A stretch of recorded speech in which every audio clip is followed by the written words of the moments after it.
আসসালামু আলাইকুম দর্শক, সবাইকে শুভেচ্ছা। আসন্ন টি-20 বিশ্বকাপ নিয়ে ভারত খুবই বেকায়দায় পড়েছে।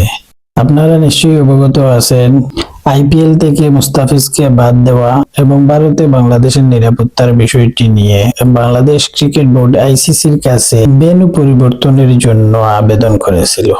আইসিসি এবং ভারতীয় ক্রিকেট বোর্ড তারা বাংলাদেশকে বাদ দিয়ে টি-20 বিশ্বকাপ আয়োজনের চেষ্টা করেছে। তারা কখনো বলছে বাংলাদেশকে বাদ দিয়ে প্রয়োজনে অন্য একটি দলকে অন্তর্ভুক্ত করে টি-20 বিশ্বকাপ আয়োজন করবে। তারপর বাংলাদেশের ক্রিকেট ঘিরে দেশে এবং আন্তর্জাতিকভাবে তুমুল আলোচনা চলছে। বাংলাদেশ ক্রিকেট বোর্ড আইসিসি কে প্রস্তাব দিয়েছিল বাংলাদেশের ম্যাচের ভেন্যু ভারত থেকে সরিয়ে যেন শ্রীলঙ্কাতে আয়োজন করা হয়। ভারত তাতে রাজি হয়নি। তারপর বিকল্প হিসেবে আয়ারল্যান্ডের ক্রিকেট বোর্ডকে প্রস্তাব করা হয় গ্রুপ পরিবর্তন করার জন্য। শেষ খবর পাওয়া পর্যন্ত আয়ারল্যান্ডও তাতে রাজি হয়নি। এই অবস্থায় ভারত এবং পাকিস্তানের মিডিয়ায় আজকে খবর বের হয়েছে, আসন্ন বিশ্বকাপে বাংলাদেশের অংশগ্রহণ যদি নিশ্চিত করা না হয় তাহলে পাকিস্তানও আসন্ন বিশ্বকাপ বয়কট করবে।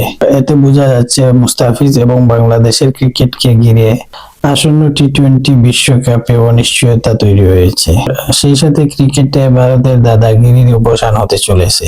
বর্তমানে বাংলাদেশের ক্রিকেট প্রেমী জনগণ বিষয়টি খুবই উপভোগ করছেন।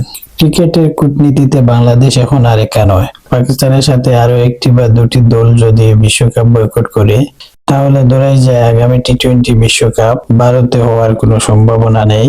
নতুন সূচি অনুযায়ী হয়তো অন্য কোনো দেশে পরবর্তীতে টি-20 বিশ্বকাপের এই আসরটি আয়োজন করা হতে পারে। সবাইকে ধন্যবাদ এতক্ষণ সঙ্গে থাকার জন্য। আল্লাহ হাফিজ।